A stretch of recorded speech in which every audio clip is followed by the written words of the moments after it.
Hey guys, it's Lucas and Esther. We're back again to talk to y'all about this week's Sunday school lesson. It's begun. It's for September the 22nd, is that Yes. correct? Yes. September the 0922. We're going to be talking about when Jesus walked on water. If we look at our levels of biblical learning, Esther's going to walk us through those real quick, and then I'll go over our scripture for this week. All right, so we are still in the section on miracles. So our definition of miracles that we've been using here with the kiddos is miracles are real, unusual events that only God can cause to happen. In Bible times, miracles were often referred to as signs or wonders. Jesus performed miracles to show people that he is God's son. Pretty awesome. On our little videos, we've been seeing some of our characters defining miracles to their peers, so that's pretty cool. Our unit verse is Acts 2:22, which says, Jesus of Nazareth was a man attested to you by God with miracles, wonders, and signs that God did among you through him. And then this week, our weekly verse is Matthew 14:31, which says, immediately, yes, it says I'm immediately. reading. I am reading you the right thing. It says, immediately Jesus reached out his hand, caught hold of him, and said, you of little faith, why did you doubt? And so as we talk a little bit, we're going to kind of unpack what it was that Peter might have been doubting. So our our take-home message for this week is that Jesus performed miracles through the power of God. And that's a really important thing for our kids to understand, not just that Jesus did this, but also that he actually gives us this power to do today. One of the things, especially in the Western world, that we talk about a lot, but that we've kind of relegated out of a lot of our mainstream teaching, is the fact that Jesus is still doing miracles. So we've kind of relegated that out. And one of the things we really want to make sure that our kids know is that by faithful prayer, that they can make big things happen. Today we're recording this on September the 18th, which for me is a really significant date because it's my little sister's birthday. And as often as I give my sister a hard time, as much as I complain about things with her from time to time, because even though she's 29 today, happy birthday, Kelsey, she is still a little sister. But that was one of the biggest miracles that I saw in my life, because as a young guy, as a 4-year-old, my family was living in Hawaii. We'd moved there because Dad had a job transfer. He was working for AT&T. GTE at the time, which has now become Verizon. He works for AT&T now. Anyway, long story short, I had 2 little brothers, one other little sister, and I prayed and prayed and prayed and prayed and prayed that I would have a little sister. And after months of praying this every night before bed, finally, I get this, call into my parents' bedroom, and they're saying, hey, listen, we're having a kid. This was a little unexpected for us, but we found out the gender of it. It's a little girl. God has answered your prayers. And so miracles are something that happen all the time. One of the things, though, that I think as we get older, we fall into the same, no pun intended, but we fall into the same boat that Peter did, in the sense that Peter's issue was not so much that he didn't believe that Jesus could do the miracle, because he'd seen Jesus do miracles. He actually saw Jesus walking on the water, which we'll be looking at in the scripture here in a second. But more than that, when he sees Jesus walking on the water, Peter's doubt, I think, comes from whether or not he can do what God has instructed him to do. And we're going to see that in this story, and I kind of want you to have that thought in the back of your mind, because it's as applicable to our kiddos as it is to us. So we're going to pick up in Matthew chapter 14. We're going to be looking at verses 22 through 33, and we'll be looking at it from the Christian Standard Bible, which is what we use here at FBC Lake Dallas. It says, immediately he made the disciples get into the boat and go ahead of him to the other side while he dismissed the crowds. After dismissing the crowds, he went up on the mountainside by himself to pray. Well into the night he was there alone. Meanwhile, the boat was already some distance from land, battered by the waves because the wind was against them. Jesus came towards them walking on the sea very early in the morning. When the disciples saw him walking on the sea, they were terrified. It's a ghost, they said, and they cried out in fear. Immediately Jesus spoke to them. Have courage, it is I, don't be afraid. Lord, if it is you, Peter answered him, command me to come to you on the water. He said, come. And climbing out of the boat, Peter started walking on the water and came toward Jesus. But when he saw the strength of the wind, he was afraid. and began to sink. He cried out, "Lord, save me." Immediately, Jesus reached out his right hand, caught hold of him, and said to him, "You of little faith, why did you doubt?" When they got into the boat, the wind ceased. Then those in the boat worshipped him and said, "Truly, you are the Son of God." Now, what's so interesting to me about this passage is not only that Peter has this doubt that he can maintain the course that God has put him on, but more than that, it's the very thing that he asked for. Right. And how many times in our lives have we asked God for something and God opens the door and we start to walk in faith in that route, and then we see adversity come against us and we're like, oh, you know what? Maybe this isn't exactly what the Lord wanted me to do. And we, instead of us, having fear that like we, can't do this from the power of God, we know that God can accomplish all things. We just don't know whether or not we are faithful enough in that moment to do it. And where is our doubt being placed? And I think that's a really intriguing question around this lesson. I don't know if you remember, several years ago there was this really popular movement of this prayer of Jabez being remembered. Do you remember that? And somebody gave me a little placard thing that said like, "Oh Lord, that you would enlarge my territory," and just basically asking for the Lord to maximize the potential of our ministries.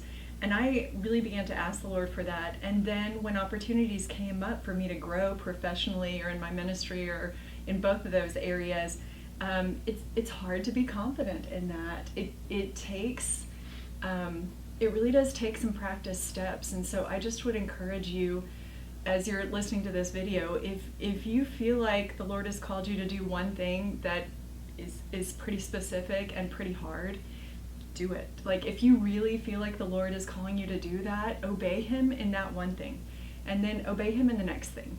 And as you keep putting your feet forward, following him, he's going to strengthen your walk, and he will enlarge our territories for his name's sake. Not that we would be glorified in any of that, but that he would be magnified. And I think it is easy to fall into this trap that Peter was in, where you take your eyes off of him and you look back at yourself and what you've been through and just think, I'm a mess, like there's no way. Yeah. But thankfully, it's not about us. Not at all. And that's the best thing about it is that it's not about us. Yeah. So I think that that's a really awesome lesson for the kids, and feel free to pull examples from your own life to share with our kids. Mm-hmm. That's one of the most powerful things that we have is our testimony and the ability that we have to relate to them.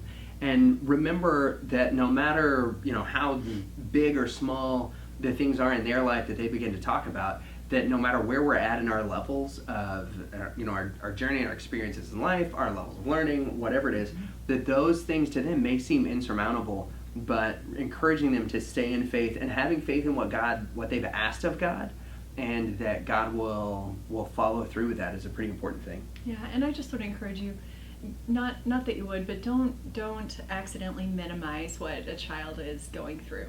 Maybe the prayer request that they ask you to pray about is for their pet cricket or something that seems trivial to you. It's important to them. And just like your baby steps are important to you, so are theirs. So remember that we're building, the Lord's not only building our faith, but he's building their faith as well. So right on. So teachers, when you are greeting your kids this week, again, I'll just remind you guys who are watching that we are going to talk first about the Sunday school hour, and then we'll talk about our big church hour.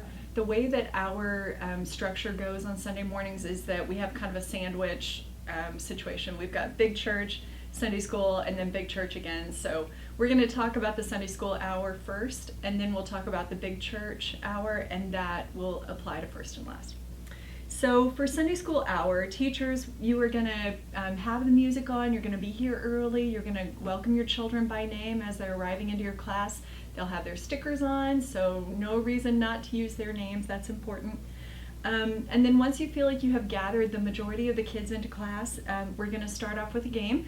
That's how we always like to kind of differentiate this from the rest of their week. We are here to love on them and to have fun with them. And so we like to start off with a game to show that.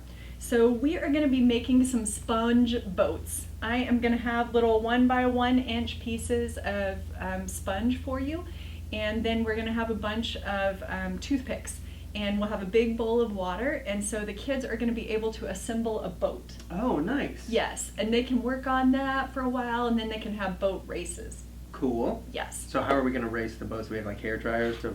Oh, there we go. Yeah. You start at this Human side and you air blow power, and lung you cannot capacity. touch them. Yeah. Nice. For those of us who have been teachers a long time, you hear boat race and you automatically know what I'm thinking. But Yeah. it's okay. Okay. It's okay. That Yeah, you well, didn't thanks. know. All right. So. I'm thinking speed all the time. I'm wanting to know how to put a rocket engine on the boat. Yeah, he wants like Yeah. a toothpick motor on the top. Oh yeah, rubber bands. No, I'm not giving kids rubber bands. Smart move. All right, so sponge boat game. And then once you have played that for a while and you think that I know they what's are next. ready to move on, Boom. story Story time! time! Whoop, whoop, whoop. So our story page has on the back of it, your story is printed out and some questions for you to ask. So let's go over that together really quickly. Jesus walked on water. Jesus had just fed a crowd of over 5,000 people with 5 loaves and 2 fish. When that busy day ended, Jesus sent his disciples ahead of him in their boat, and he sent the people home. Then Jesus went up on a mountain by himself to pray. When evening came, Jesus was alone, and the boat was a long way from the land. The wind blew so hard that big waves beat against the boat. Early in the morning, Jesus began to walk on the water toward the boat. When the disciples saw someone walking on the water, they cried out in terror. "It's a ghost," they shouted. Immediately Jesus spoke to them. "It is I. Don't be afraid." Peter called out, "Lord, if it's you, command me to walk to you on the water." Jesus said, "Come." Peter climbed out of the boat and walked on the water toward Jesus. But when Peter felt the wind, he was afraid and began to sink. Peter cried out, "Lord, save me." Immediately Jesus reached out his hand and caught Peter. Jesus said, "You have little faith. Why did you doubt?" As soon as Peter and Jesus climbed into the boat, the wind stopped. The disciples in the boat worshipped Jesus and said, "Truly, you are the Son of God."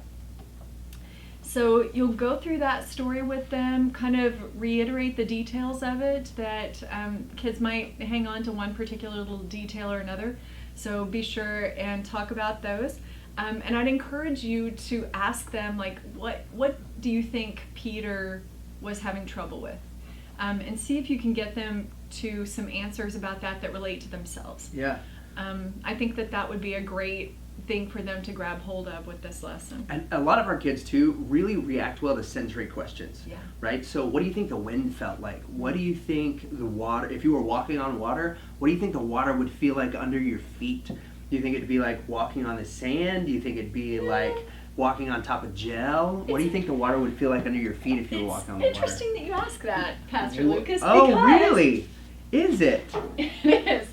Because if you want to, Oh, look at this. you can have them practice walking on these pool noodles. Wow. Yeah. I like that. So it's not exactly the same, but it kind of would incorporate some of that sensory thing, and they're kind of rolly and Huh. squishy. And That's cool. yeah, so I like that. try to avoid broken limbs because Let's not do it. I don't want to have to be Dr. Fairchild. I like being just Miss Esther Yeah. on Sundays. Yeah. But we can have a kid like kind of hold on to each hand or something like that. Yeah. Yeah, for sure. So then once you're done discussing the lesson, then you're going to play the missions video. We are still with this unit talking about our family in London. This is the Rigney family. Here's our And London book. this week, what I'd like to encourage you to do is kind of focus on the map of the UK. Can you Okay, turn that for us? yeah, let's find it. The map of Uck. This one. There you go, map of the United Kingdom. And then we've got some cool little pages that talk about some of the big sites that they might see in London. And just talking about the fact that there are millions of people in that city. And we want to be sure we take a few minutes with the kiddos and pray for the people who live in London and pray for the Rigney family who are trying to reach out to them. So then once you are done with story time and missions lesson, then you've got just a few more minutes to make use of while you are getting the kids ready to go to Big Church. So during that time, I'd encourage you to work on memorizing your unit verse for the week. And we do have positive rewards in the form of Hey. jelly beans Oh, so good. for people who are memorizing their verse successfully. I might need to memorize this verse. I bet you can do it. And Sunday's my cheat day. It made me so happy. So we're at Big Church now. So we're Mhm. going to go, we'll have a worship song this week. We'll get into our announcements. We've got some really cool upcoming stuff. I would definitely encourage you to go check out the FBC Lake Dallas, FBCLakeDallas.com webpage and look on upcoming events. Not only do we have a list of everything that we've got going on, but we've got a big vision meeting on the 19th of October, which is going to be really cool, where we'll be talking a lot about what we're going to be doing in 2020. We also are doing a traditional Lord's Supper on the night of October the 13th, which I'm really excited about, and both of those are RSVP events, so make sure that you check those things out. They can be found on the website. But so we'll be talking about those things, and then we'll go into our Kids Corner. The very first question we're going to ask in our Kids Corner is what we always ask. What'd you learn about in Sunday school this morning? So we'll see what the kids say, and then the primary questions that we're going to be wanting follow-up with are the ones that are the review questions that you guys looked at on the story card, just like always. Why did Peter begin to sink? What happened when Peter called to Jesus for help? Why do you think Peter didn't have enough faith to stay up on the water? And we'll see what kind of answers the kids give us and remind them that Jesus is still doing miracles today. At that point, I'll pray over the kiddos and we'll send them out the front door and back to Children's Church. Big Church. Okay, so we always have a few new kids that have joined us for our main service time. Right. So you want to be sure you welcome those people by name. Find out how their week's been going, touch base, make sure that everybody's feeling engaged and personally welcomed. It is amazing how much it matters that you tell children, I'm so glad that you are here.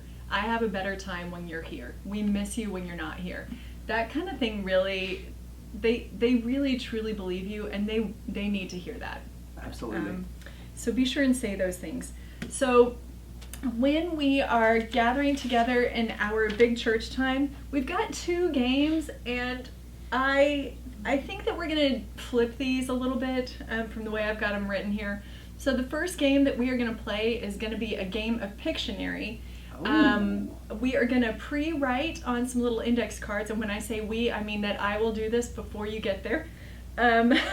So we're going to I will write some items that relate to the story on some cards. Okay. And the kids will, you'll ask for a volunteer, somebody will volunteer, they'll draw a card, and it'll say something like boat, or water, or loaves, fishes, because Manifest that's what destiny. Jesus was just doing. Oh, okay. Exactly. Yes. Transubstantiation. Yeah, Lewis Clark Sacagawea. Perfect.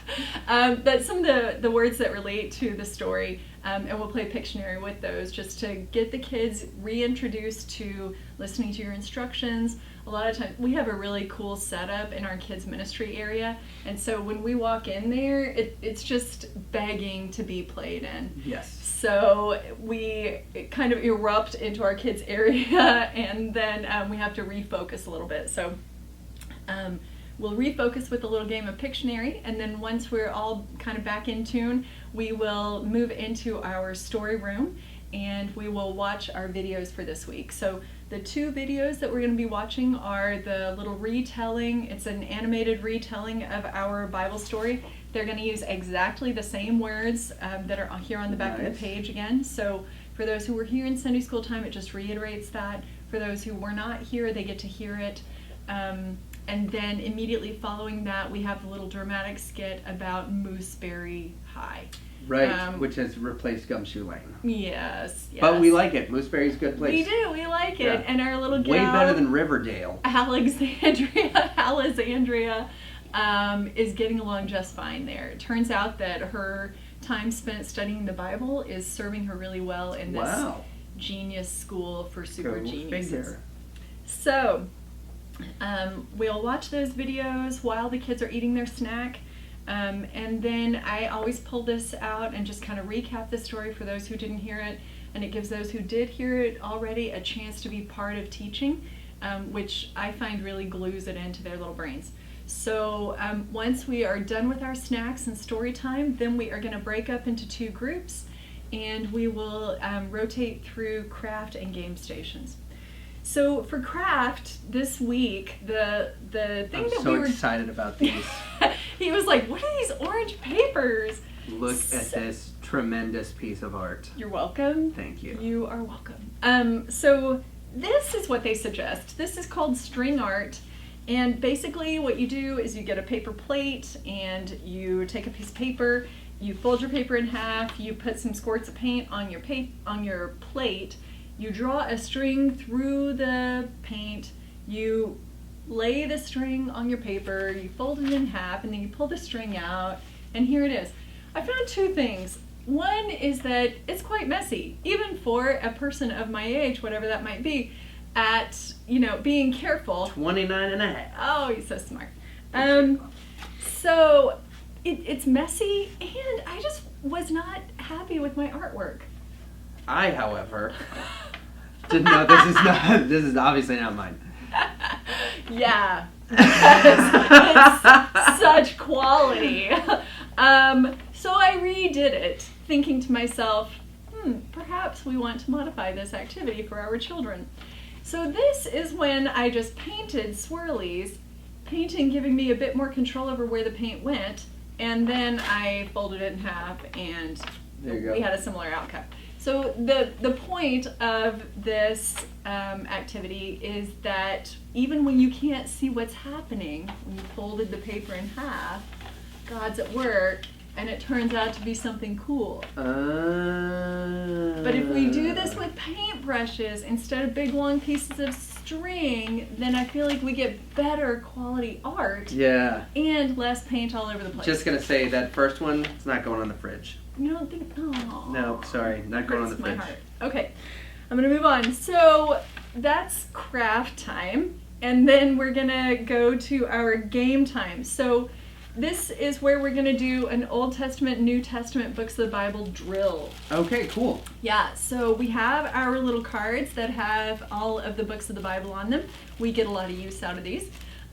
And so what'll happen is you're going to divide your group of children up into two teams, and these will all be in a bowl.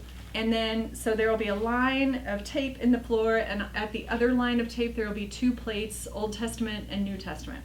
Child has to draw a book of the Bible out of the bowl, Okay. and he or she can check the list, which will be right there handy. Teacher, you're going to be helping them with this if they need to.